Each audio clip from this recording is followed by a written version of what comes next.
اور اب میں اپنے موسٹ اویٹڈ گیسٹ جناب منیب اقبال صاحب گرینڈ سن آف علامہ اقبال دعوت دیتی ہوں کہ وہ ڈائز پر آئیں اور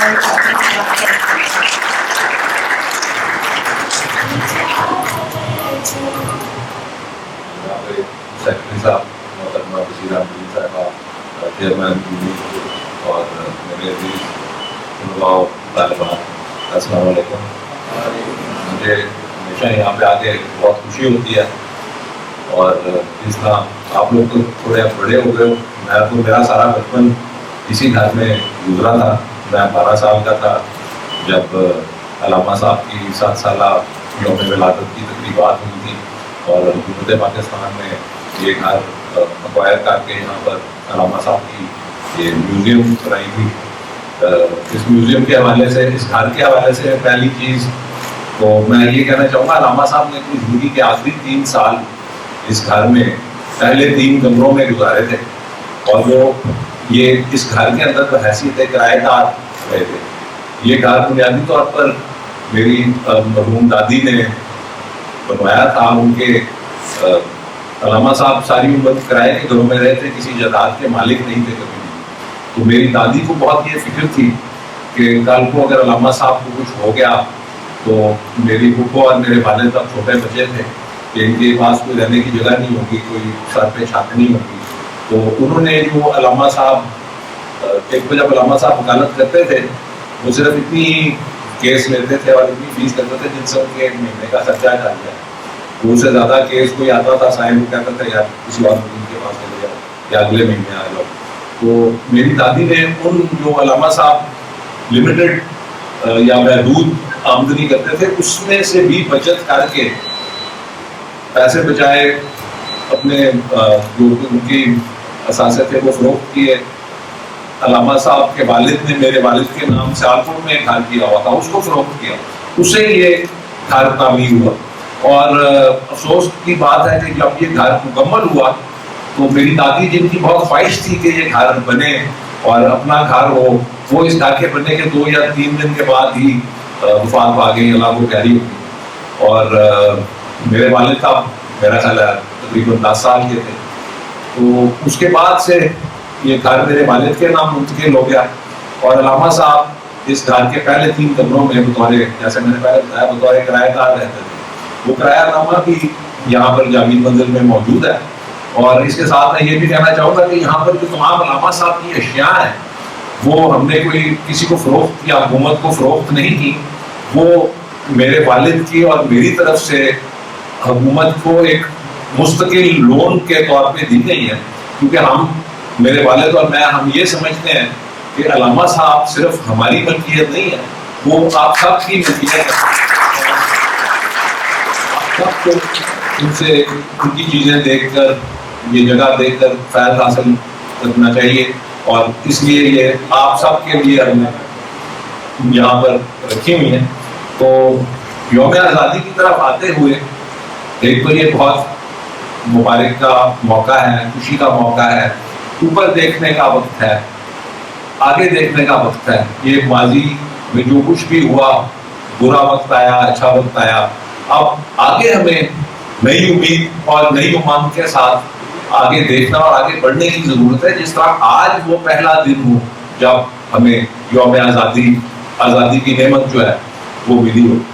تو میرے نزدیک جب ہم تحریک آزادی کی بات کرتے ہیں، حضرت علامہ اقبال کی بات کرتے ہیں، جناب قائد اعظم کی بات کرتے ہیں، تو ایک جو بہت سب سے اہم نقطہ ہے حضرت علامہ اقبال کی کنٹریبیوشن تحریک آزادی میں یا پاکستان کی ریاست کے مرز وجود میں آنے کے، جو سب سے بڑی چیز ہے وہ میرے نزدیک وہ ذہنی انقلاب ہے جو حضرت علامہ اقبال اس دور کے مسلمانوں کے ذہنوں میں اور دلوں میں اپنے کلام کے ذریعے لے کے آئے تھے.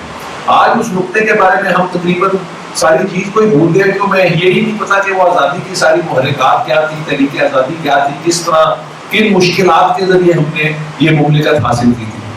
انگریز نے 1909 میں اور 1917 میں اعلان کر دیا تھا کہ ہم بر صغیر کو جمہوری اور سیاسی پروسیس کے ذریعے 20 25 30 سالوں میں آزاد کر دیں گے. انڈیا کی تحریک آزادی کوئی تحریک نہیں تھی. انڈیا کی تحریک آزادی ایک انگریزی میں کہتے ہیں فورگون کنکلوژن تھی کہ یہ تو ہونا ہی ہونا ہے. انگریز نے وعدہ کر دیا کہ ہم اس طرح مقامی لوگوں کو جمہوری عمل کے ذریعے اقتدار میں لائیں گے اور آہستہ آہستہ مکمل اقتدار ان کو دے دیں گے جو مرضی کرتے رہے. انڈیا کو انہوں نے آزاد کرنے کا عندیہ اعلان کر دیا تھا 1917 میں. 1917 میں سارے مسلمان جو بر صغیر کے تھے وہ غیر مسلموں کے ساتھ مل کر متحد ہندوستان کو آزاد حاصل کرنے کے لیے تیار. قائد اعظم کو ambassador of Hindu Muslim unity کہا جاتا ہے کہ مسلمانوں کو اور غیر مسلموں کو اکٹھا کر کے ایک مملکت کے طور پہ آزادی لیں گے. یہ 1917 سے لے کر 1930 تک علامہ اقبال کا ہی اثر تھا جو لوگوں کے ذہنوں میں اور دلوں میں تبدیلی آئی. اسلامی تشخص پیدا ہوا, مسلمان ہونے پہ ہمیں فخر ہوا اور ہمیں یہ سمجھ آئی کہ جمہوری عمل کے ذریعے ہمیں کبھی آزادی نہیں مل سکتی. ہم جمہوری عمل کے ذریعے آزاد ہوئے تو ہم ہمیشہ اقلیت میں رہیں گے اور ہمیشہ غلام رہیں گے. یہ ذہنی تبدیلی میرے نزدیک سب سے بڑی علامہ صاحب کی کنٹریبیوشن تھی اس مملکت کو حاصل کرنے میں. اور آج ہم ان چیزوں کو, ان نکات کو, اس ساری پروسیس کو بھول چکے ہیں. ہم خطبہ الہباد پڑھ لیتے ہیں اور خطبہ الہباد پڑھ کے ہم کہتے ہیں کہ علامہ صاحب کو پہلے 4 مہینے کے میں لکھا ہوا ہے انگریزی کہ میں یہ سوچتا ہوں کہ 4 صوبوں کو ایک صوبہ بنا دیں. ہم اسے آگے پڑھتے ہی نہیں ہیں, اسے آگے مکمل پڑھیں. اس سے 5ویں صوبے کا بھی ذکر ہے, ایسٹ پاکستان جو بعد میں بنا. آج کل یہ لوگ کہتے ہیں کہ علامہ صاحب نے صرف ویسٹ پاکستان کی بات کی ہے, ایسٹ پاکستان کی بات نہیں کی. حالانکہ ایسٹ پاکستان کا اس میں واضح ذکر ہے. علامہ صاحب کا اس میں جو مطالبہ ہے وہ ہے ہی یہ کہ جو آپ نے ہمیں جمہوری عمل کے ذریعے آزادی دینی ہے اس میں آپ ہمارے علاقوں کو علیحدہ کر دیں, ہمارا جمہوری نظام علیحدہ کر دیں, ہماری اسمبلی علیحدہ کر دیں, ہمارا حق خود ارادیت علیحدہ کر دیں. ہمیں حق خود ارادیت, اور یہی کچھ 1947 میں انگریز نے کیا. الٹیمیٹلی اسی جمہوری عمل کے ذریعے آزادی دی گئی. اسی جمہوری عمل کے ذریعے مسلمانوں کی 86% سیٹیں الیکشن کے ذریعے مسلم لیگ جیتی قائد اعظم محمد علی جناح کی قیادت میں. تب انگریز اس بات پہ قائل ہوا کہ وہ ہماری مملکت کو علیحدہ کر دے. آج ہم یہ سوشل میڈیا پہ دیکھتے ہو جی پنجاب ٹوٹ گیا, پنجاب ٹوٹ گیا. کس نے پنجاب توڑا؟ کبھی تاریخ کو پڑھے تھوڑا سا, کس نے پنجاب توڑا؟ ان غیر مسلموں نے پنجاب توڑا تھا کیونکہ وہ مسلمانوں کی حکومت کے تحت رہتے ہوئے ڈرتے تھے. یہ کانگریس پارٹی نے سکھ برادری کو اشتہار دیا کہ یہ تمہیں ان کے نیچے تم رہو گے تو یہ تمہارے ساتھ وہی سلوک کرو گے جو مغلوں نے تمہارے گروؤں کے ساتھ کیا.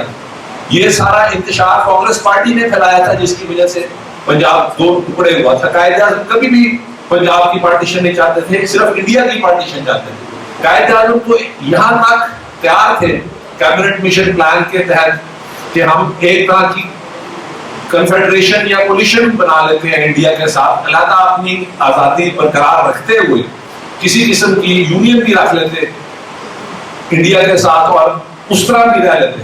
پر یہ اللہ تعالیٰ کی ایک طرح سے ہمیں تحفہ تھا کہ اس وقت کانگریس پارٹی نے کیبنٹ مشن پلان کے وقت اپنے اصل رنگ دکھا دیے اور ہمیں نظر آ گیا کہ ہم یہ اسی عمل میں انہوں نے جمہوریت کو استعمال کر کے ہمیں پھر اقلیت بنا کے ہمارے پہ دوبارہ قبضہ کر لینا.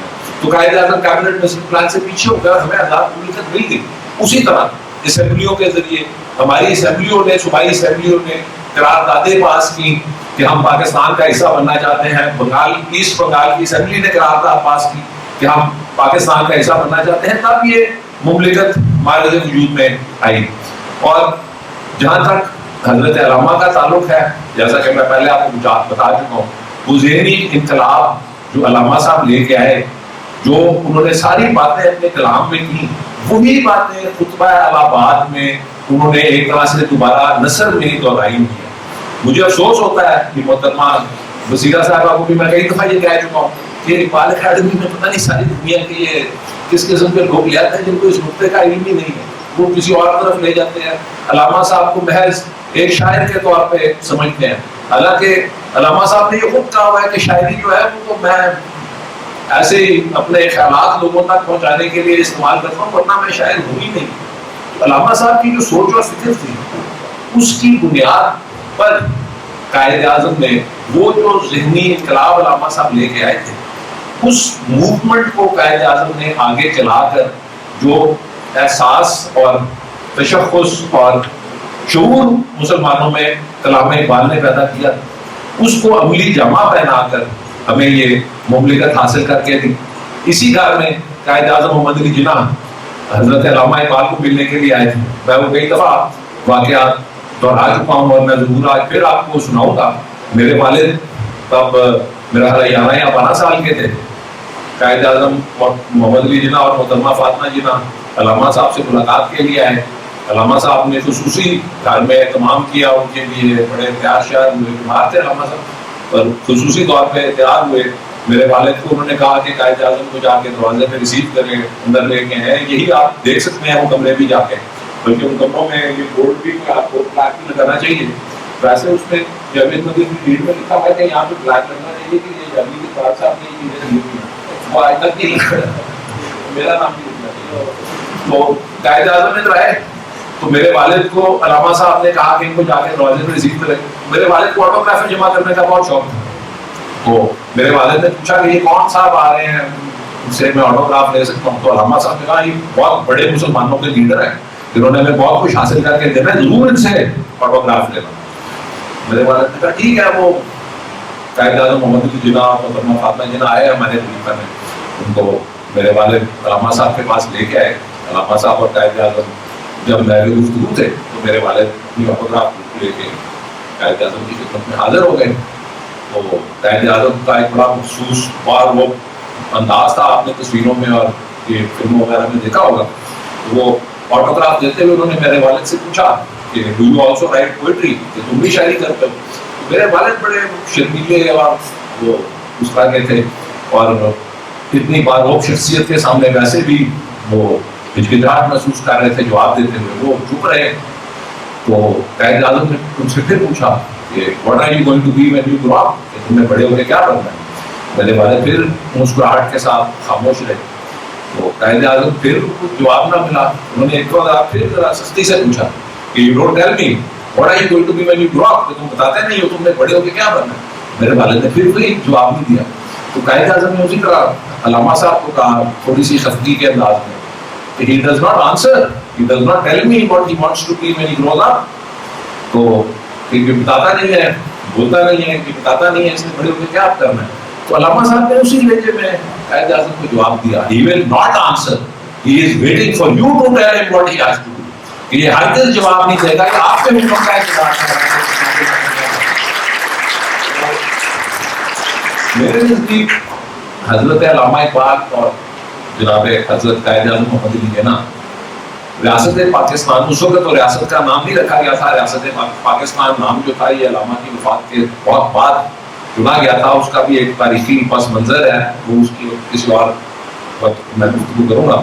پر قائد اعظم اور حضرت علامہ اقبال کے درمیان جو ایکسچینج آف آئیڈیاز تھا یا جو ان کی ذہنی ہم آہنگی تھی, وہ حضرت علامہ اقبال کے قائد اعظم کے نام خطوط میں ظاہر ہوتی ہے, جو کہ حضرت علامہ کی کتب کو آپ نے ساروں نے دیکھی ہوں گی, مختلف شاعری کی نثر کی. زیادہ تر علامہ صاحب نے خود شاعری کی تھی, ایک آدھی جو رہ گئی تھی میرے والد نے شاعری کی تھی. ایک علامہ صاحب کے خطوط کی کتاب ہے جس کو ہم میں سے کسی نے شائع نہیں کیا, اس کو قائد اعظم محمد علی جناح نے شائع کیا, دیباچہ لکھ کر, لیٹرز آف اقبال ٹو جناح. آج آپ کسی لائبریری میں جائیں تو لائبریریوں کا رواج ہی ختم ہو گیا.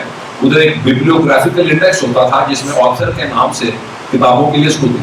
تو اگر آپ قائد اعظم کے نام سے کتاب تلاش کریں تو وہ قائد اعظم کی واحد تصنیف ہے, حالانکہ وہ علامہ صاحب کی خطوط ہے, ایڈیٹڈ بائی محمد علی جناح کی وجہ سے وہ ہر لائبریری میں قائد اعظم کی تصنیف کے نام سے وہ کتاب موجود ہوتی ہے. کسی زمانے میں ہمارے سلیبس کا بھی حصہ تھی, پر سیاسی حکومتوں نے اس کو غائب کر دیا یا آپ کو کتاب ملتی نہیں ہے, پی ڈی ایف میں شاید نیٹ میں اویلیبل ہو. پر جو قائد اعظم کی حضرت علامہ کی اور قائد اعظم کی ذہنی ہم آہنگی تھی وہ ان خطوط سے ظاہر ہوتی ہے.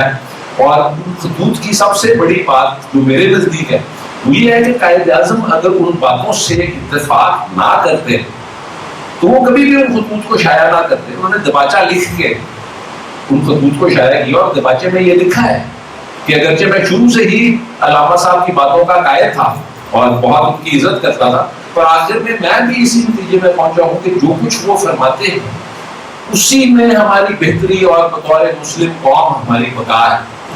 اور ان خطوط میں جو ایک میرے نزدیک سب سے اہم خط ہے اس میں علامہ صاحب نے یہ فرمایا ہے قائد اعظم محمد علی جناح کہ ہم جہاں پر بھی مسلمان علاقوں میں حکومت قائم کر سکیں ہمیں اپنی حکومتیں قائم کرنی چاہیے اور شریعت کا نفاذ کرنا چاہیے، پر شریعت کو اجتہاد کے ذریعے وقت کے مطابق، وقت کے تقاضوں کے مطابق پہلے ڈھالنے کی ضرورت ہے۔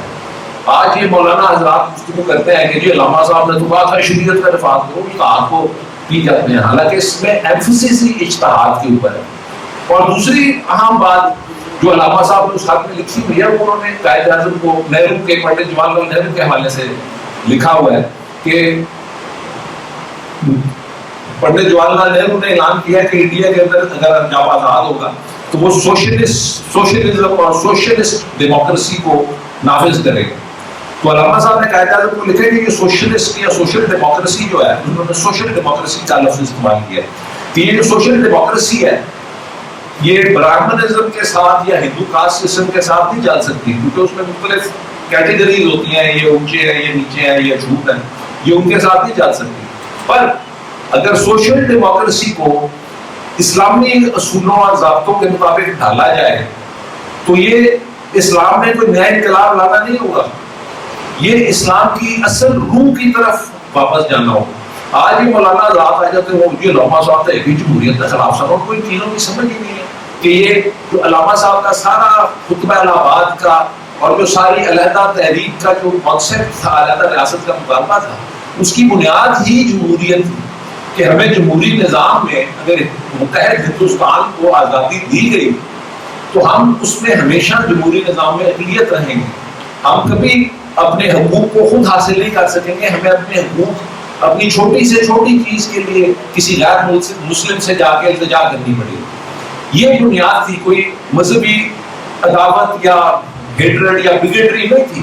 علامہ صاحب ایک گھر میں یہاں پہ رہتے تھے مکروڑ روڈ میں، جہاں پہ انہوں نے اپنی زندگی کا غالباً سب سے زیادہ حصہ اقبال منزل کے بعد گزارا، تقریباً 11 سال وہاں پہ رہے۔ وہ گھر ایک ہندو بیوہ اور اس کے بچوں کی ملکیت تھا۔ علامہ صاحب گھر کا کرایہ زیادہ دیتے تھے، گھر کی چھتیں پوشیدہ تھی، بارش ہوتی تھی اندر پانی آ جاتا تھا، ابھی بھی وہی حال ہے اس گھر کا۔ اب یہ اقبال اکیڈمی والوں کے پاس ہے۔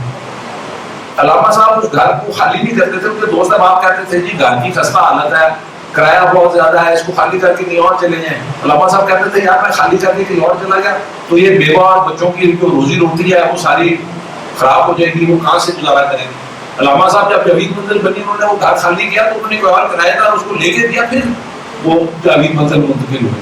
تو یہ کوئی نفرت یا ہیٹرڈ یا کوئی دشمنی کی بنیاد پہ یہ ملک نہیں کریٹ ہوا تھا، یہ اس بنیاد پہ کریٹ ہوا تھا کہ ہمارے حقوق کا تحفظ صرف اس وجہ سے ہو سکتا ہے، اس طریقے سے کہ ہم اپنی اسمبلیاں خود مختار مسلم میجورٹی اسٹیٹس کریٹ کریں، ایک یا ایک سے زیادہ۔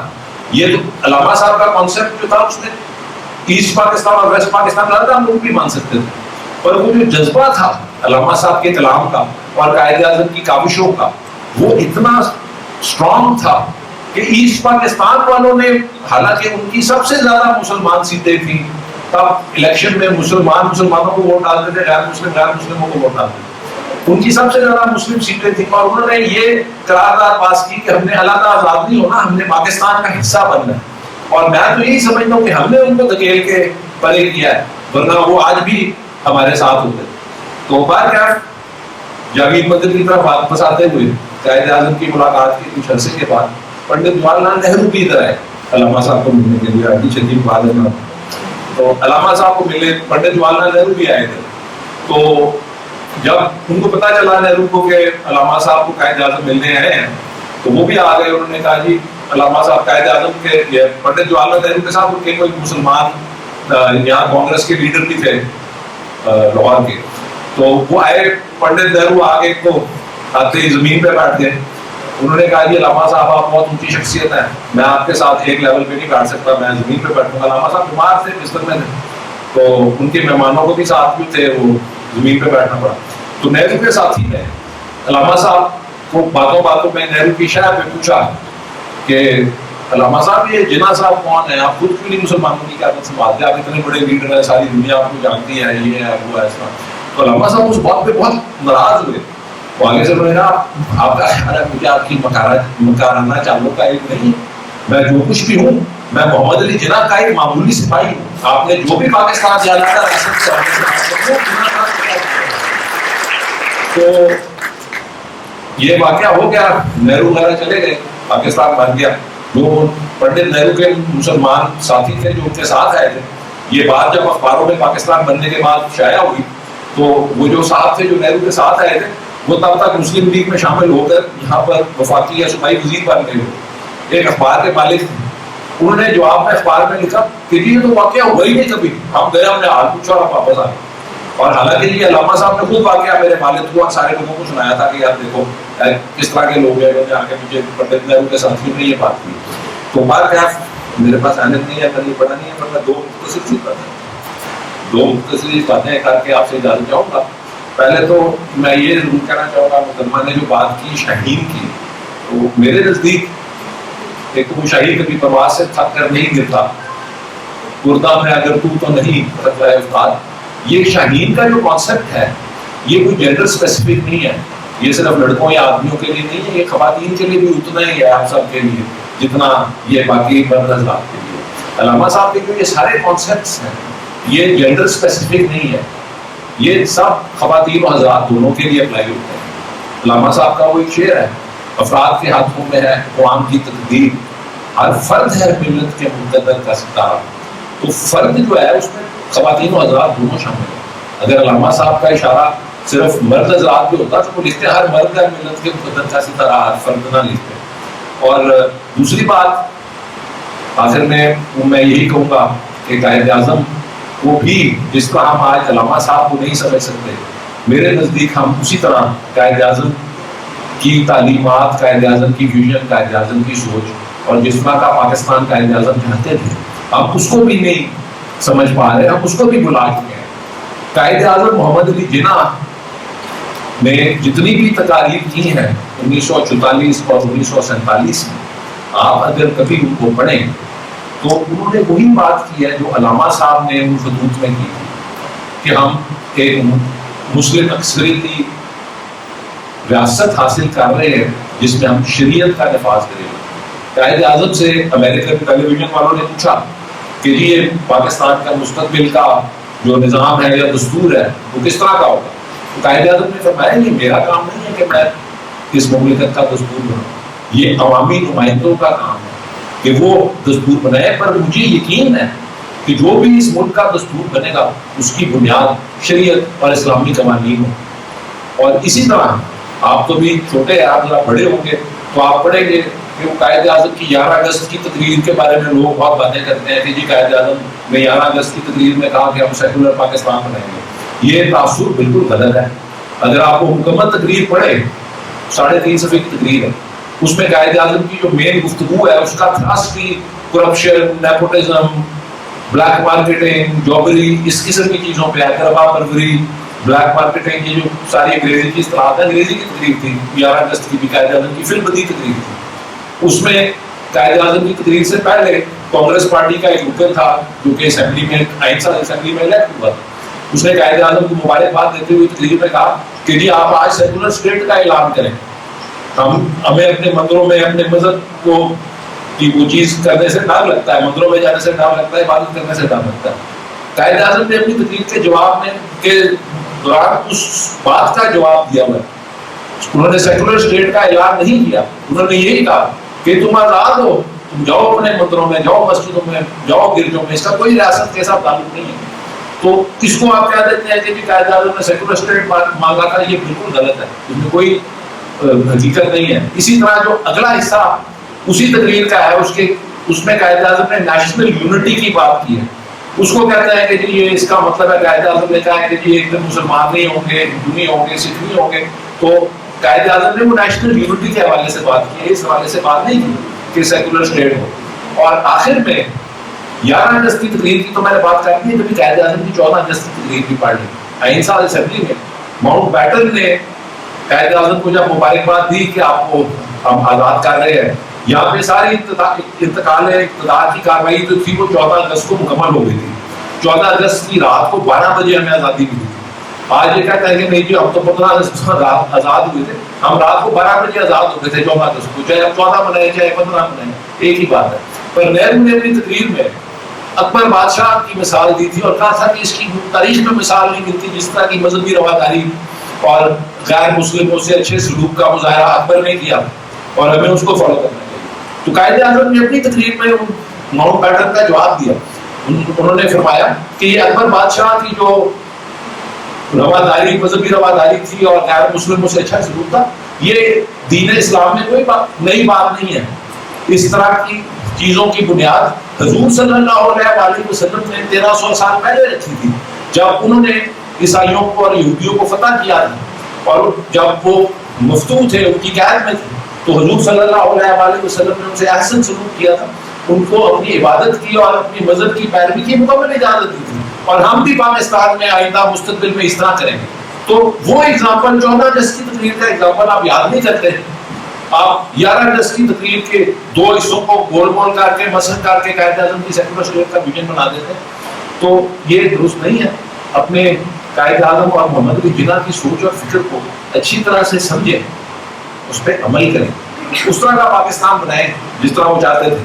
اور آخر میں علامہ صاحب کی طرف آتے ہوئے جہاں پہ بھی علامہ صاحب نے میرے والد جاوید اقبال کو مخاطب کیا ہے اپنے کلام میں, وہ دراصل میرے والد سے مخاطب نہیں ہو رہے, وہ آنے والی تمام نوجوان نسلوں سے مخاطب ہو رہے ہیں. اردو میں آپ نے نظمیں پڑھی ہوں گی جاوید کے نام, اور وہ جاوید سے 3 نظمیں ہیں اردو کے کلام اقبال میں. پر فارسی میں حضرت علامہ اقبال نے ایک کتاب لکھی تھی جاوید نامہ, جو کہ بنیادی طور پہ ایک سفر نامہ ہے, روحانی سفر نامہ ہے علامہ صاحب کا اور مولانا روم کا. وہ مختلف سیاروں سے گزر کے جنت تک پہنچ جاتے ہیں, پھر اللہ تعالیٰ کے حضور علامہ صاحب پیش ہو جاتے ہیں. اس کے بعد جو آخری حصہ ہے وہ علامہ صاحب نے میرے والد کو خطاب کیا ہوا ہے اور اس پہ لکھا ہوا ہے خطاب جاوید سخن بالنجاد نو, کہ یہ آنے والی تمام نوجوان نسلوں کے لیے پیغام ہے. تو اس میں علامہ صاحب نے میرے والد کو بہت ساری نصیحتیں کی ہوئی ہیں, اور جو سب سے اہم بات میرے نزدیک ہے 2 باتیں وہ میں آپ سے آج شیئر کرنا چاہوں گا.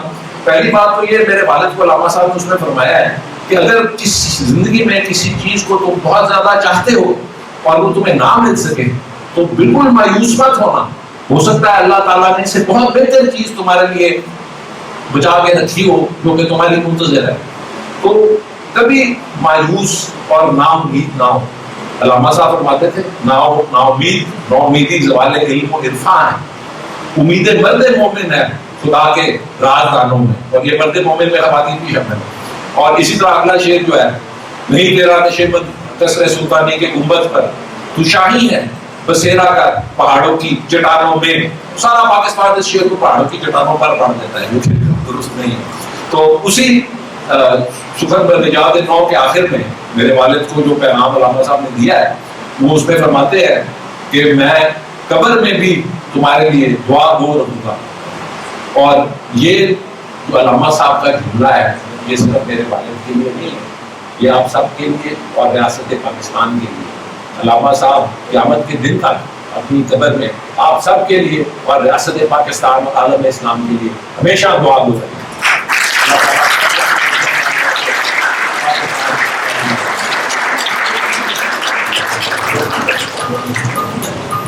بہت شکریہ سر. ہماری آج کی تقریب میری گروپ آف انسٹیٹیوشنس اور ڈپارٹمنٹ آف آرکیالوجی اور اقبال اکیڈمی کے تعاون سے اشتراک سے منعقد کی گئی ہے.